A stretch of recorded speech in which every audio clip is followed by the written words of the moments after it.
श्री शिवाय नमस्तुभ्यम महाराज।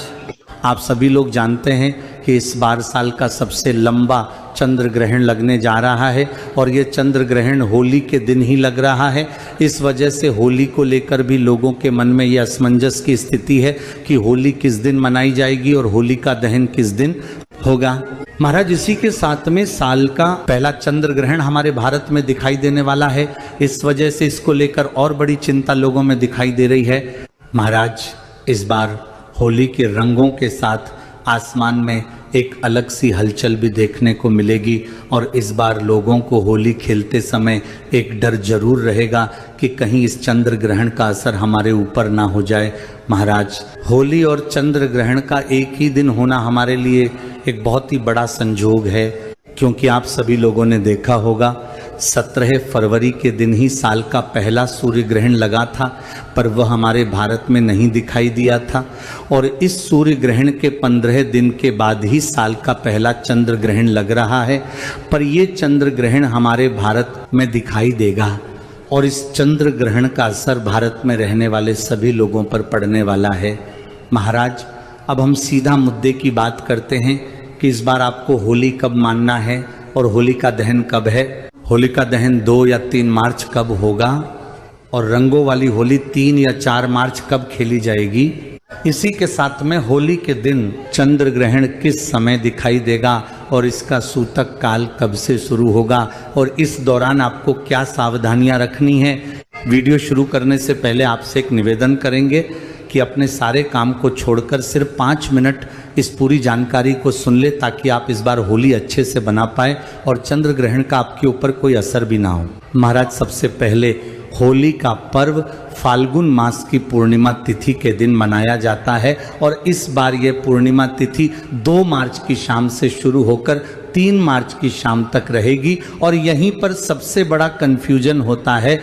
आमतौर पर हम लोग जिस दिन पूर्णिमा की शाम होती है उस दिन होली का दहन करते हैं और पूर्णिमा की सुबह में रंगों वाली होली खेलते हैं। वही महाराज 3 मार्च की शाम को ही चंद्र ग्रहण लग रहा है और हमारे नियम में साफ साफ बताया क्या है कि चंद्र ग्रहण या सूतक काल में किसी भी प्रकार का शुभ या मांगलिक कार्य और अग्नि प्रज्वलित करना अच्छा नहीं माना जाता है।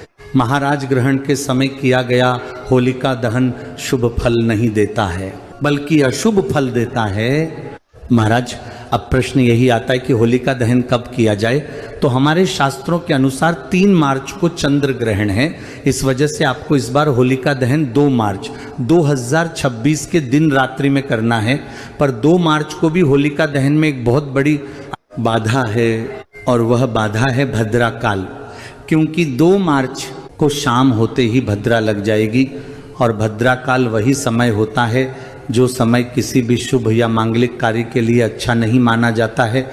इसलिए होलिका दहन का सबसे शुभ मुहूर्त 2 मार्च को देर रात 12:50 से शुरू लेकर देर रात 2:02 तक रहेगा। देखा जाए तो यह समय 3 मार्च की रात्रि का होगा, इसलिए समय का ध्यान रखें। यह 1 घंटे 12 मिनट का वो समय रहेगा जब भद्रा काल समाप्त हो चुकी होगी। महाराज, अब हम जानते हैं कि रंगों वाली होली कब खेली जाएगी। उससे पहले हमें चंद्र ग्रहण का समय जानना बहुत जरूरी है। तो साल के पहले चंद्र ग्रहण की शुरुआत हमारे भारत समय अनुसार दोपहर के बाद से हो जाएगी, पर उस समय हमारे यहाँ पर चंद्रदेव नहीं दिखाई देंगे और उस दिन चंद्रोदय का समय शाम 6:20 का रहेगा और इस समय के बाद से आपको चंद्र ग्रहण देखना शुरू हो जाएगा और भारत में चंद्र ग्रहण का आपको आखिरी का हिस्सा देखने को मिलेगा, क्योंकि इस समय तक ग्रहण अपनी समाप्ति की ओर होगा और 3 मार्च को चंद्र ग्रहण की शुरुआत दोपहर को 3:32 से हो जाएगी और चंद्र ग्रहण की समाप्ति का समय लगभग शाम को 6:45 का रहेगा। महाराज, हमारे भारत में यह ग्रहण सिर्फ 20 से 25 मिनट के लिए ही दिखाई देगा, पर यह हमारे भारत में दिखेगा। इसलिए इस चंद्र ग्रहण के सारे नियमों का आपको पालन करना होगा।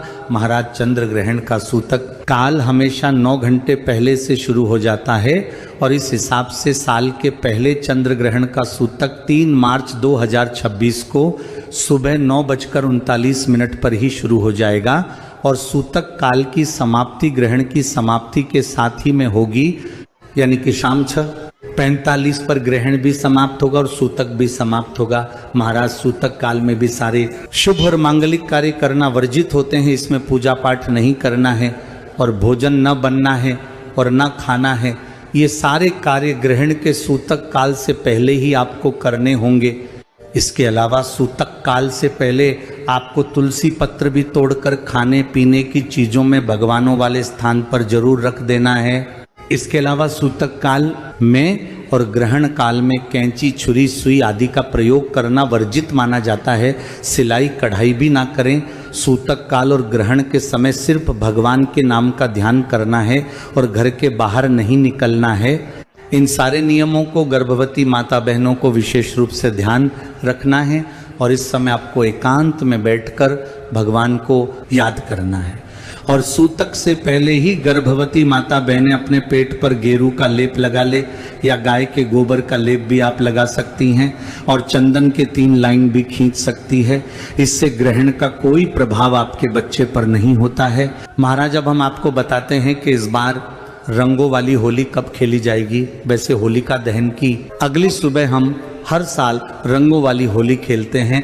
इस बार हमने 2 मार्च की मध्य रात्रि में होलिका दहन किया, तो उस हिसाब से 3 मार्च को हमें होली खेलनी चाहिए। लेकिन यहाँ पर 3 मार्च को सुबह से ही सूतक शुरू हो जाएगा और शाम को ग्रहण लगेगा। इसीलिए इस दिन हमारे शास्त्र होली का पर्व मनाने की मनाही कर रहे हैं, क्योंकि ग्रहण के दौरान शांत मन रखना चाहिए और भगवान का नाम जाप करना चाहिए। महाराज, इसलिए इस बार रंगों वाली होली 3 मार्च को नहीं बल्कि 4 मार्च 2026 बुधवार के दिन खेली जाएगी। इस दिन ग्रहण भी समाप्त हो चुका होगा और पूर्णिमा तिथि भी समाप्त हो चुकी होगी और चैत्र महीने की शुरुआत हो चुकी होगी।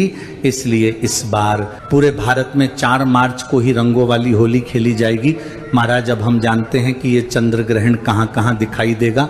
ये चंद्र ग्रहण मुख्य रूप से एशिया, ऑस्ट्रेलिया, अमेरिका और प्रशांत महासागर के क्षेत्र में दिखाई देगा। ज्योतिष के अनुसार यह चंद्र ग्रहण सिंह राशि और पूर्व फाल्गुनी नक्षत्र में लग रहा, यानी कि जिन लोगों की सिंह राशि है उन्हें इस ग्रहण के दौरान थोड़ा संभल कर रहना होगा। महाराज, अब 3 मार्च को जैसे ही चंद्र ग्रहण की समाप्ति होगी तो उसके बाद आपको कुछ नियमों का पालन जरूर करना है। जैसे सबसे पहले गंगा जल मिले जल से स्नान करना है और अपने पूरे घर में गंगा जल छिड़कना है। घर में नमक का पोछा लगाए और जो कपड़े पहने हैं उन्हें दोबारा ना पहने। महाराज, इसी के साथ में अगर आप लोगों को होलिका दहन की राख से कोई उपाय करना है या प्रसाद लेना है तो उस जगह पर आप 3 मार्च को ग्रहण के सूतक काल से पहले होली की राख को उठाकर ला सकते हैं और प्रसाद भी ग्रहण कर सकते हैं। तो उसकी तब आप महाराज, चंद्र ग्रहण के दौरान भगवान का नाम जाप करने का हमें कई गुना बढ़कर फल मिलता है। और चंद्र ग्रहण की समाप्ति के बाद ऐसा नियम है कि दान पुण्य करने से हमारे ऊपर चंद्र ग्रहण का कोई असर नहीं होता है और हमें इस दान पुण्य का कई गुना बढ़कर फल मिलता है। इसीलिए ग्रहण की समाप्ति के बाद दान पुण्य जरूर करें। महाराज, वैसे हमने आपको चंद्र ग्रहण के पहले ही आने वाले चंद्र ग्रहण और होली से जुड़ी हुई सारी जानकारी दे दी है, पर अभी भी अगर आपके मन में इस साल के इस होली चंद्र ग्रहण को लेकर कोई प्रश्न है तो वह आप हमसे कमेंट करके पूछ सकते हैं। आप ये वीडियो कहाँ से देख रहे हैं हमें ज़रूर बताएं। श्री शिवाय नमस्तुभ्यम महाराज।